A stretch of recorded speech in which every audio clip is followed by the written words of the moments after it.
Welcome to Death Row. Like we always do about this time. I'm gonna fight your fucking ass! You don't got, you're playing touch butt with that dork in the park.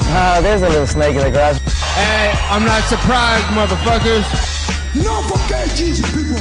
I'd like to take this chance to apologize to absolutely nobody! Hey, pussy, are you still there? I back. Who the fuck is that guy? Break out the red panties. We're rich, baby. I would like to introduce.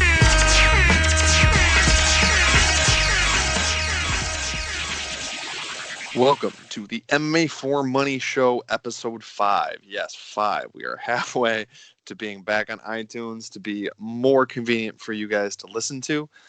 This is Bob Voss at MMA State of Mind on Twitter, your favorite garbage man. A myriad of other things. If you want other nicknames or anything, you can call me. Feel free to slide into my DMs. Actually, please don't. I don't want to get weirded out later. I am here with my co-host, Mike Copenhaver. He's at Don't Cope Just Win on Twitter. This is a newer account, so please give the man a follow. Get him back to his previous greatness follower account. He also mans the MMAforMoney official account, and that's a great thing to follow because not only does it share out our show, it shares out picks from a number of guys who are also linked to the website. So if you're looking for a lot of action on a fight card, not just our 1 to 3 bets we typically give out, that's the thing to follow. We're just going to jump straight in to the UFC Tampa recap and just go into it so we can get done for the night and give you guys all the info you could possibly need. So kicking off, not the entire fight card, but the first fight we're going to follow. Deiveson Figueiredo made quick work of Tim Elliott in the first round, knocking him square down and then subbing him. That was Mike's bet on the card, and that won us 1 unit. Mike, how do you feel about that pick, that fight, and just Figueiredo's performance in that like minute or two where he demolished? Oh man, there's nothing I love more than getting a win for the team, and then calling a fighter to do exactly what he did. We knew that the striking was in Davidson's favor, and then his jiu-jitsu was better than Tim Elliott. So I had 100% confidence in that pick. I can't believe the line that we got him at for the how fast he just dismantled Tim Elliott. And I'm just, stoked that the bettors got the cash their bets. Yeah, so Figueiredo's looking like a bright, shining light at 125. There's not many contender to speak of other than Joseph Benavidez, as much as Cejudo isn't necessarily defending right now. Whenever he does, more and more contenders are starting to build up. Now, then the second fight we're going to cover was my bet on the card, and it was Ryan Spenn versus Devin Clark. I finally got my sweet, sweet revenge over Devin Clark and the money he cost me versus Darko. Lucky for me, though, I was telling Mike off air that the odds were slightly different because I was eyeing that KO prop for Spann, something fierce. But then I saw that into distance was even cheaper, neither of which being plus money, and then him straight wasn't much different than that. And I'll say it right now, I'm not the best with props, so I went with him straight. He got that sub in round 2, and he won us. And if you followed, you also won another unit. So these were our first 2 bets on the card. They happened in quick succession, and we got that money early. So, Mike, how do you feel about, because I know you too lost money on Darko when we bet him versus Devin Clark. How was this like sweet, sweet vengeance when you saw Clark go down? Oh, definitely, man. I mean, you know how it is when we take a loss, and first thing that I do is I think about, I'm coming back. I'm going to get you one day. And this is finally the day, and it came pretty quickly, thank God for us, so that we could cash the bet.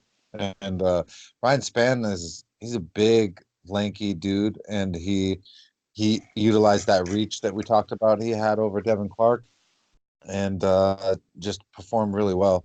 I was so stoked that both of our picks won by sub so quick.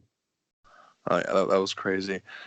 Sorry, I always laugh when I talk about Eric Anders because he fought exactly the way we picked he would fight, and for that exact reason why we weren't going to bet him. Now, he won. He won a split decision over Gerald Meerschaert, but he did what he does, man. He is the better athlete. He's faster. He's more explosive. He's all the characteristics you could put on him. But he lets things slip away. He looks for big moves, and when they're not there, he just paces. It's why we, as a rule, don't bet the man. And he very nearly lost this fight with how close it was. It just took one more judge, and he would have lost it. So there you go, Anders. You got the win. Now everyone's going to remember that you are an inactive fighter at times, and you're not going to be at such a big favorite price next time out until you get one of your early first to second round KOs over a bum, and then they overvalue again. So I guess we'll wait till the fight after that one before we load up on you next time. Mike, how'd you think about Anders' wonderful performance, and I guess how close Gerald Meerschaert was actually to winning? It was exactly how we said it. You just can't be trusted. I actually thought the Meerschaert, I had him just edging it, but it was what it was. Man, I both of them are garbage to me, so I can't wait to bet against both of them. No, absolutely. Now, UFC favorite, new mom, somewhat face of the division, Mackenzie Dern received her first professional loss against Amanda Ribas. Now, I picked Mackenzie Dern going into this fight with a little bit of trepidation, but I still picked her, so I own that. But Mike has always been high on Amanda Ribas and has actually won money on her in the past. And he picked her in this fight. So, Mike, I'm going to give this breakdown to you, since clearly I called this fight wrong. How well do you think Amanda Ribas did? Thoughts on her performance on a whole? And actually, who would you even like to see her fight next? Well, Amanda Ribas, she's amazing to me. Mackenzie Dern is really good. But she only has one good punch, and that's a right hand. So for Amanda Ribas, it was really easy for her to sit back and wait for Mackenzie Dern to throw a right hand, and then she could counter. And not only just counter with punches, she was throwing kicks too, and has a great jiu-jitsu game. And a couple of times was deep into Mackenzie Dern's guard and could be into some trouble, and seemed to just go through it pretty smoothly. So the sky's she has a pretty high ceiling, and so I can't. I'm looking forward to see her in the future. Off the top of my head, I can't think of a matchup that I'd like to see her face. But no matter who she gets thrown in there with, she has a way more diverse striking than most of the women in any division. And that's where I like women's MMA a lot to bet. And that's why I found Amanda Ribas as someone that I would bet a while back, is that you can easily see the gap between the striking in women a lot easier than men nowadays.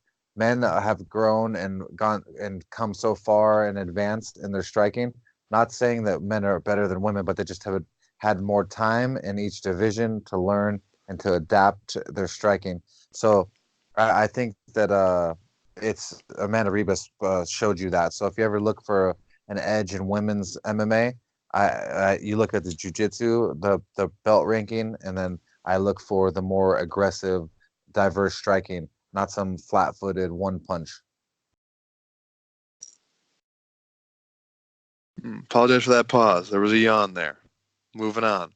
So every once in a while you get a fight card, and this goes for just about anyone who consistently picks fights, bets or picks. Every once in a while you get a series of fights or fight cards, or even just one fight card, where everything's going your way. It would be that night that if you bet every single lean that you had, you would have made an absolute killing. This is one of those fight cards. Even just talking off air on here, like, this is one of those few times that you get where nearly every fight, I say nearly every fight because yes, we did miss one that we talked about, and we'll move on to that one in a bit.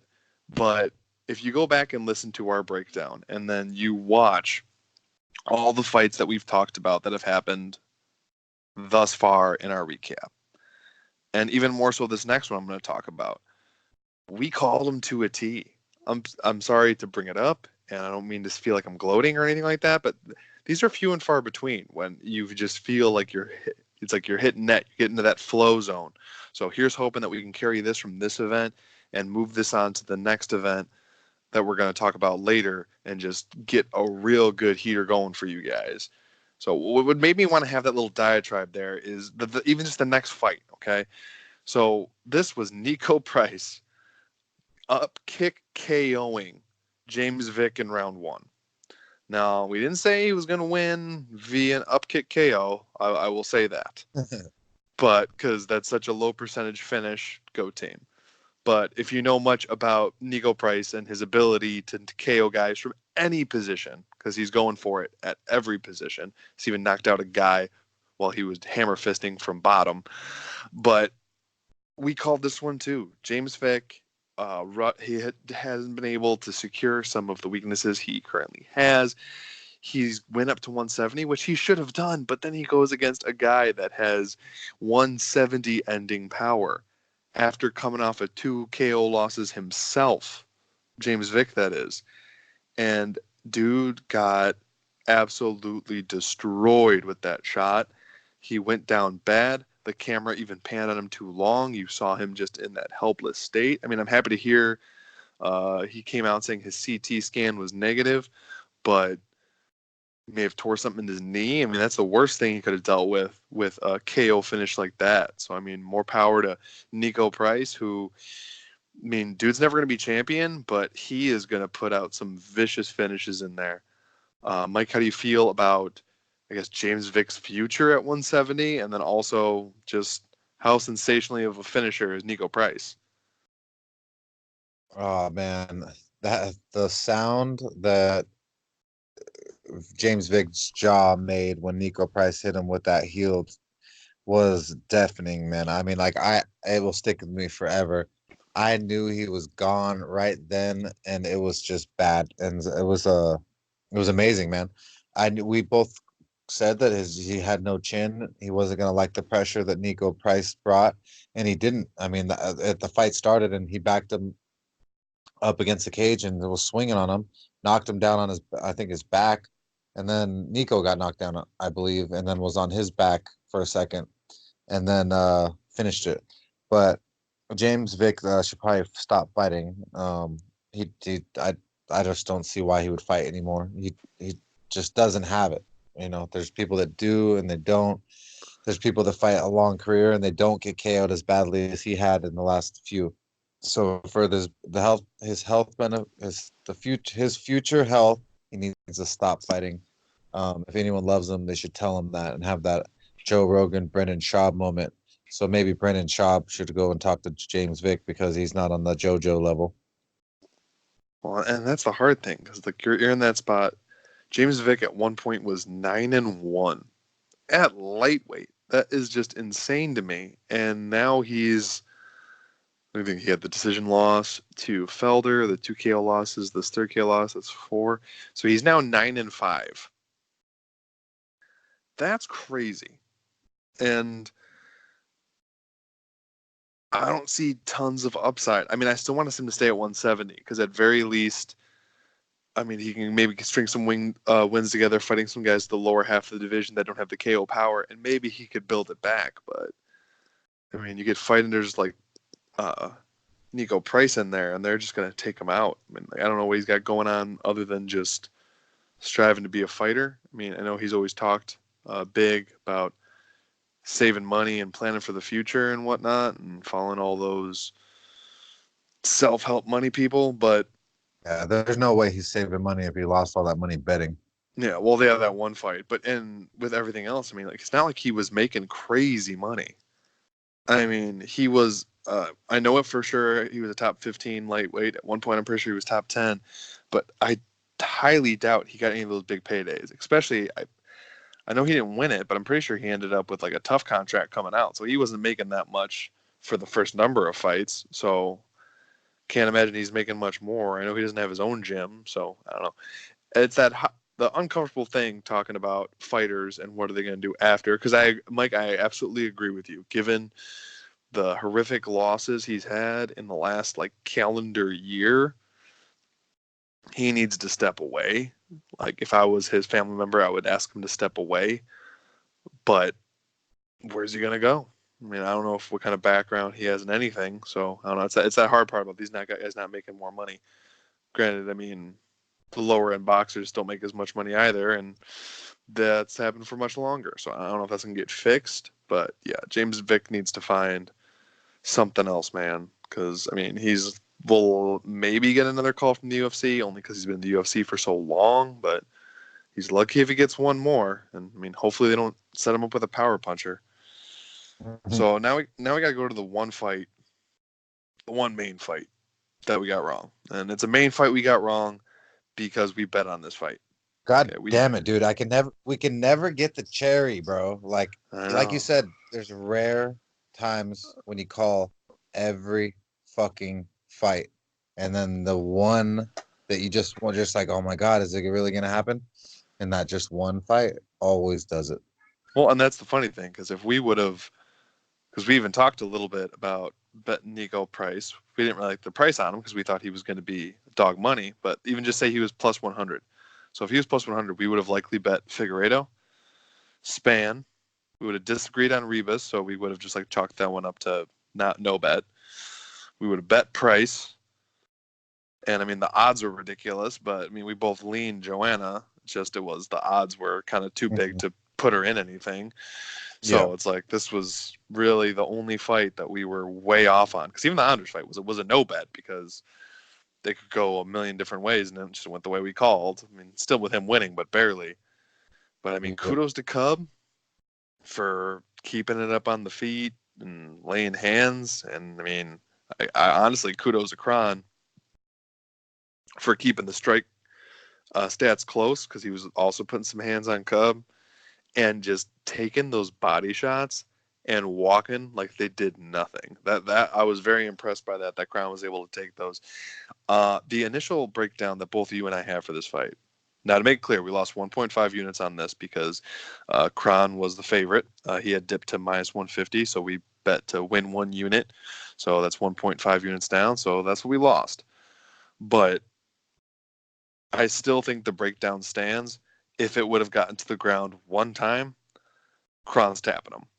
And I just thought over the course of 15 minutes, if all the people that had gotten Swanson down could get him down, Kron would. But I kind of forget how traditional jiu-jitsu is, and it still hopes for like the body lock trip and like pawing to get close and just leaving a lot of spots basically where you can get hurt and not like powering through or getting into an advantageous position to get him to the ground.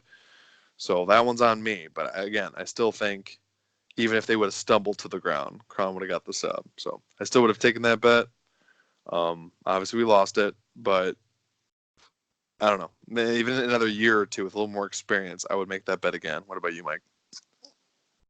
Yeah, I mean, he stood in there with Cub, who's been in there with a ton of guys, and so he's so much experience. Kron's striking was just wasn't diverse enough, and so then that made his wrestling and takedown game lack too, because there's nothing to throw Cub off balance, because if your shot's that weak and then you don't have any punch to make you get make them stumble, it really makes it hard for you to get a takedown. But it is what it is. We take losses like men, and that's just 1.5 down, but we won 2, so we're back up 0.5 and still positive on the show. Okay, now moving on to the main event. Joanna wins a clear decision over Watterson. The volume was a big factor, like I brought up. Obviously, she was a steep favorite, so it's kind of how a lot of people thought it was. So that breakdown wasn't breaking anyone's minds with how varied it was, but obviously she did it. She still had a little meanness to her. She layered her combos late and just started stacking up offense like she used to. She's a little bit more defensive minded, which I like. I do think it's crazy, and it's because of her name value that even just after this win, they're already talking about throwing her for the title, and it just proves like with how long she like reigned and how not how thin the top is, but like how, since Rose is kind of not talking to anyone and kind of in the ether, and we got our new champion. It's like there is an opening for her. I can see that, but I don't know. I guess this also proves Waterston definitely is too small for the division, like we talked about. But we don't have a 105 division, and she's just never going to be to that level. So I don't know where she goes from here. If she still fights or not, that is up to her. I mean, she could hang her hat on that she was an Invicta champ at one point. She could keep fighting, I guess, if she makes enough money at it. Because in general, she's not taking too much damage. She took damage in this fight, but in general, she doesn't take too much damage. She has pretty good defense, and she's still incredibly competitive and will win versus the bottom half of the top 10. So, Mike, what's your opinion on the Joanna performance? And like, do you think she's ready for a title shot next, or do you think that's rushing it because it's only after one win? Or just like, who would you like to see her fight next? I mean, that was Joanna looked good versus a 105-pounder. She's not ready for a championship bout again. I mean, she still has a weak chin, and she's not going to take damage well. And the girls up in the upper echelon right now are very, very tough standing, and so I just don't see it. But if she wants to do it and they want to give me a decent number betting against her, I'll gladly do that because Li Jiang or whatever her name is, she'll beat her, and Andrade I think could possibly beat JJ. I don't have that much faith in JJ anymore. No, I could definitely see that, especially with the talent at the top of the division. I mean, the only way I would have seen if she would have been able to get the title shot if why am I spacing? The champion that just lost at 115. Jessica Andrade. If you can't notice, my brain's been a little mush the last couple of days. We're working through it. But if she was still champion, I could see it as a rematch since Joanna beat her so soundly the first time around. I would be very much into that fight. But otherwise, yeah, I agree. She's not quite as good as she once was, but she still is much better than the majority of the division. Now, as Mike said, we won 2 units and lost 1.5. So we were plus 0.5 total on the event. So it's still plus money. And our podcast total, we're going to start bringing that up in the show. Still deciding if we're going to do it here or at the end of the show. But currently we're doing it here because it's right after the event total. But our podcast total is plus 1.4 units. And that's just going back. This is episode 5. So since episode 1. If you remember, we had basically 2 pushes, 2 wins, 2 losses, and we were 2-1 this time. So we're doing pretty good for this early in the show. So I'm really happy with those results. And normally at this point we would do news and announcements, whether that be a fight announcement or a bit of news that can transition us into UFC Boston. But again, we're just going to skip this part. A decent amount of news dropped, but nothing I want to get seriously into, and nothing in my mind that easily transitions over. So the first fight we're going to cover, we have a bet on. This is similar to the last event. The 2 fights we're going to cover are going to have some bets on them. But the first fight is Kyle Bochniak, Massachusetts native here in UFC Boston, is currently minus 135 versus Sean Wooden, who is a 6'2", 145-pounder, which is an insane ratio.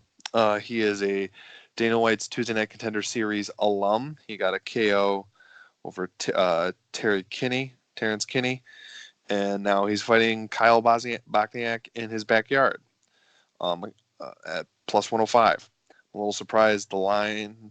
No, it's not plus 105. Plus 115, sorry. Looking at a different fight. Kyle Bochniak, fighting in his hometown. I think he's got a lot of things etched on his side. But Mike, since this is your bet, I'm going to give you the full reins of this breakdown. Go ahead.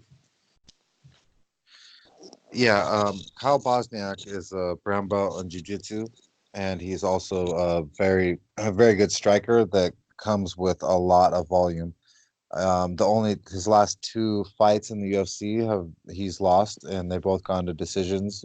One was versus Zabit, and was a fight of the night. And if anyone saw that fight, the damage that he took and gave out was amazing, and a lot of people would have not been able to even stand 2 rounds of that, let alone 3.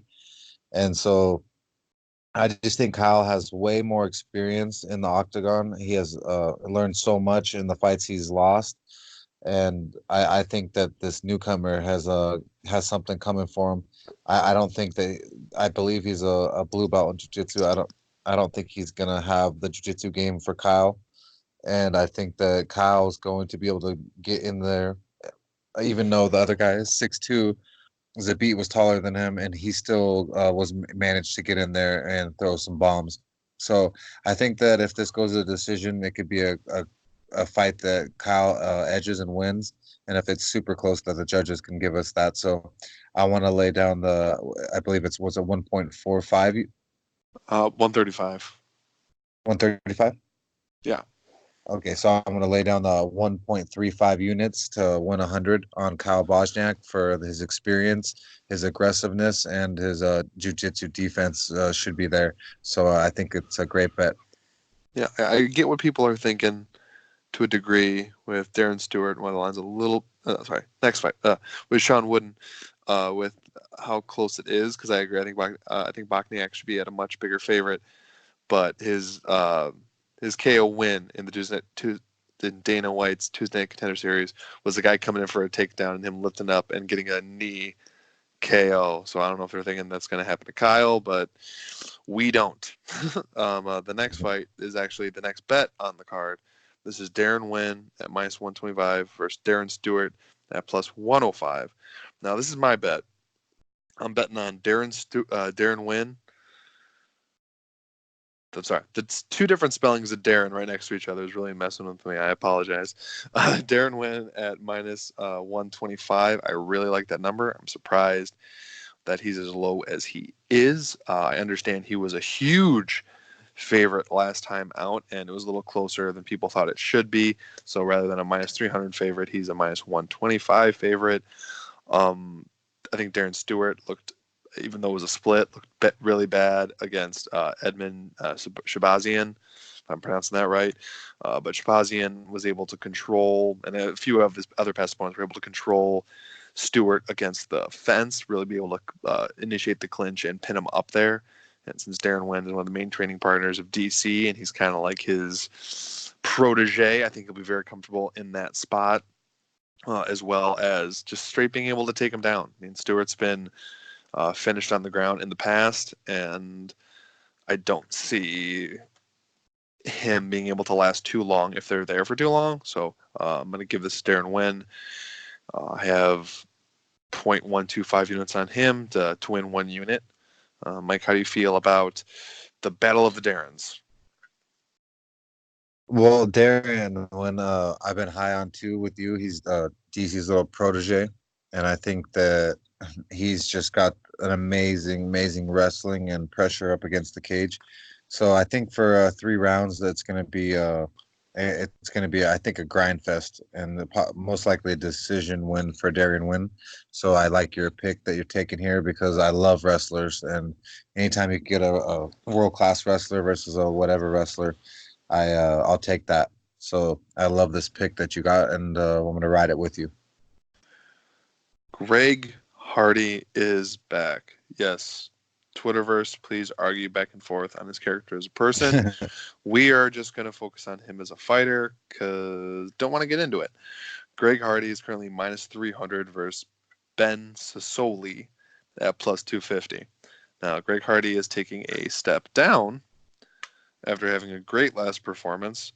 The only thing I'm confused about was originally he was supposed to be fighting in Singapore, and he got moved to Boston. So I'm not really sure why that happened or why he's now fighting in Boston, but whatever. He is fighting a guy that at one point got so exhausted from beating up his opponent that he laid on the ground, and when asked to get up for the position, he physically couldn't, and the fight was called due to exhaustion. That guy is fighting a former NFL Pro Bowler. this is going to be an entertaining fight. Hardy is just going to smash this dude. Probably early.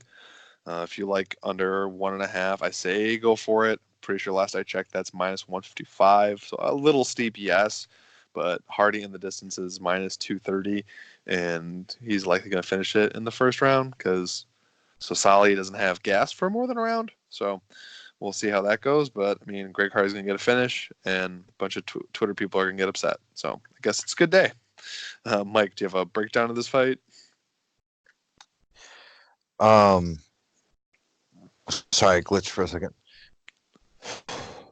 Oh, which fight was this again? This is Greg Hardy versus Ben Greg Hardy. Sosali. Yeah. Greg Hardy's gonna smash this guy, this nobody that no one even knows. Obviously, they're taking Greg Hardy around the USA tour and just letting him beat up people like a circus freak show. So this is gonna be another moment. I'm surprised the line isn't even crazier. The easy parlay piece. No, I agree with that. I honestly think you're pretty safe with that. I haven't necessarily found anything I would parlay it with, so I'm not there right now. But I don't know. I guess that under 1.5 might be a thing worth doing. I guess I'll look at that and see where I'm at towards the end of the card. That might be something I add later. And again, I will remind everybody, keep your eye on Twitter. We give out all of our official picks at the end of the podcast. Even though they were mentioned earlier, we will recap them at the end, so you can mark them down if you need to. But also sometimes we have secondary bets that we will post on Twitter and also share. Only the ones that we list on the podcast will go with the podcast and the podcast total. Other ones are just individual plays that will come up. So if you want a little more action, there's a little more action for you. Now, Joe Lozon is fighting again in Boston. The Massachusetts native, Lozon martial arts gym owner, all around Greek, geeky, nerdy, great guy that everyone loves since way back when in Tough, is fighting from what I've heard is going to be his swan song here in Boston. He's currently a plus 130 underdog versus someone who I have barely heard of, Jonathan Pierce, who is minus 150. Not saying those odds are not justified. I'm just saying Lozon is in Boston. He'll get some heavy favor there. And if his chin can hold up, he might actually be able to pull this off. Many of you might remember past issues where Lozon has brought up stuff going on with his son, who was severely sick when he was born, them dealing with that. And I don't know. I want Lozon to win. Will he win? I don't know. I don't know if he's completely shot or not. I guess we will see here. Hope he gets that win in Boston, and I do hope he gets the win and just walks away. That'd be my dream for him. But a lot of times, retirement fights in your hometown don't quite go the way that you want. Mike, how do you feel about Lozon's last-ditch effort for his win in Boston? I was going back and forth on just fading Lozon as he went out of the UFC. I've done pretty well, and I think that this is a weird one, and I think they're trolling us. And I'm gonna go with Joe Lozon. I just don't think that this newcomer has the experience to take out a veteran like Joe Lozon in an octagon, and so I would say that as Joe Lozon would probably be the safer bet.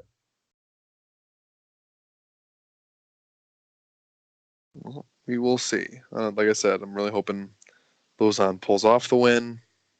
Will he get it? I guess we will see. Now, Macy Barber, the self-proclaimed future champion of the division, the self-proclaimed future youngest champion ever, is minus 135 against Jillian Roberts, who is at plus 115. Macy Barber is got a lot of bravado, but you know what? She backs most of it up. She is a come forward, come at you fighter. She is looking for the finish. She wants the finish. She's gunning for the finish. She's got some power in her hands. She's got crisp combinations. Her defense is a little lacking, but when you're this early in your career, that's just something you're going to experience. Jillian Roberts, I think, is better on the ground. Could have issue if it gets there, But I don't know. I could see Macy Barber just coming across the cage and putting some serious hands on Jillian Roberts and taking her out early. That's her main game plan. So I'm not betting this fight in general, but if I had to pick, I would say Macy Barber gets the finish here. Mike, what's your opinion on Jillian Roberts versus Macy Barber? Macy Barber. I like her aggression, and she's got a good ceiling. She's young, so I would take Macy Barber because she has a more diverse striking compared to Jillian Robertson's not. But Jillian has, I think, it does have a little bit sharper ground game. So, but I don't think it will matter. In the co-main event, the former main event of UFC Mexico, Jeremy Stevens gets payback for his eye at minus 115 for Jair Rodriguez, minus 105 for throwing a hissy fit in the cage after the fact and trying to go to blows with Michael Bisping. I have a rule when fights are scrapped and rescheduled for fairly quickly after the initial fight, they are an automatic no bet for me, mainly because I do not know how the fighters were after the fight, get like the adrenaline dump, if they're basically going to have to peak twice off of one fight camp, how much downtime do they take in between. There's a lot of X factors. I do think the dynamics of this fight changed because now it's a co-main event, so it is 3 rounds instead of 5. Originally, after he hit plus money, I had a bet on Yair Rodriguez at plus 100. I'm currently staying away from this fight now. I do not like his reaction afterward in the cage. And if anything, I would start to lean a little bit more towards Jeremy Stevens because I think he is absolutely in Yair's head now. And I feel like Yair is someone that cannot handle that type of mental warfare. So I know that wasn't a huge breakdown, but if you want a more in-depth breakdown, you can go back to our UFC Mexico preview, which should be the episode 1 of this show, actually, on our YouTube. We break it down a little bit more. Yes, with a heavier lean towards Yair Rodriguez, but all the other facts are there. So, Mike, how do you feel about this? Not really a rematch, but kind of a rematch co-main event. Oh man, I mean, we were both on Yair last time, and I felt confident about it. And then he went in there and acted like a complete idiot and unprofessional moron in front of his whole country.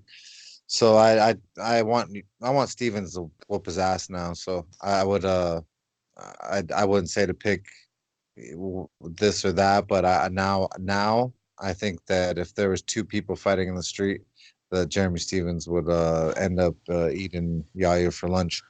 But that doesn't mean nothing in MMA. I just think that Stevens is meaner and that he's in Yair's head, just like you said. So it's going to be a great fight. You have a bet on this fight or just going with the pick? Just going with the pick. No bet. No, I got you. I hear you. In the main event, Chris Weidman, similar to his pea in a pod. I don't know how else to refer to them, but they're kind of eternally linked. Luke Rockhold and jumping up to 205 to ignite a stalled career and hopefully fight for another belt. I get the feeling that the same thing that happened to Luke Rockhold, or maybe not necessarily a KO loss, but a similar thing is going to happen to Weidman up a weight class. I understand that way back when, this is why he originally got his hype in the UFC to begin with, way back when he beat a who's who of UFC fighters in wrestling when they were in college in the division where most of them moved up to 205. He dropped down to 185. If I recall correctly, he beat Bader, he beat Phil Davis, and at least 1 or 2 other UFC light heavyweight mainstays when they were in college because they're all around the same age. He burst onto the scene at 185, started stacking up wins, stacking up finishes, beat Anderson Silva, and then just started to slow and get damage, and he would be winning 100% of the fight and then just get completely flatlined. The last time he looked good was versus Kevin Gastelum, where he just smushed the kid to the ground in the latter half of the fight and controlled him and took advantage of him. That was before Gastelum really, I think, bulked up for 85, because I really do think he did. I still think he's a little bit too small for the weight class, but at least he started to fill out a little bit. I don't know. I think this is not going to be good for Weidman. I think he's just taking so much damage.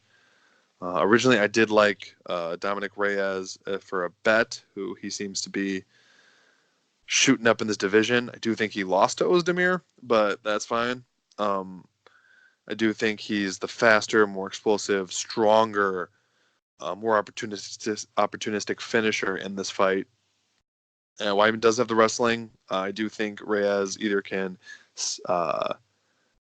stay on his feet or get right back up over 5 rounds. That's going to be tricky to see because we don't know what Weidman's cardio at 205 looks like. I doubt it's going to be what it was at 185, but he's definitely not going to be as light as in his feet at 205. And I don't know. I originally Dominic Reyes was a little bit lower money wise, and I liked him at a bet at that price at minus 150 or lower.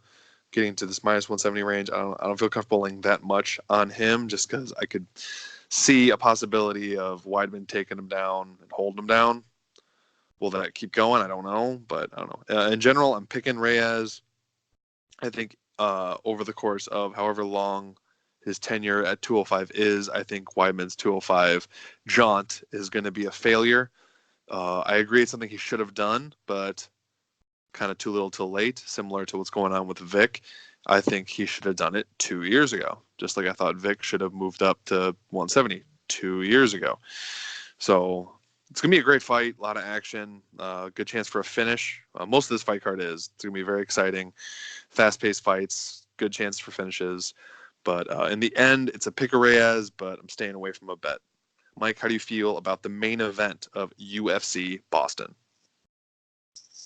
I think that Reyes is younger, faster, and stronger, and I think that he should win the fight.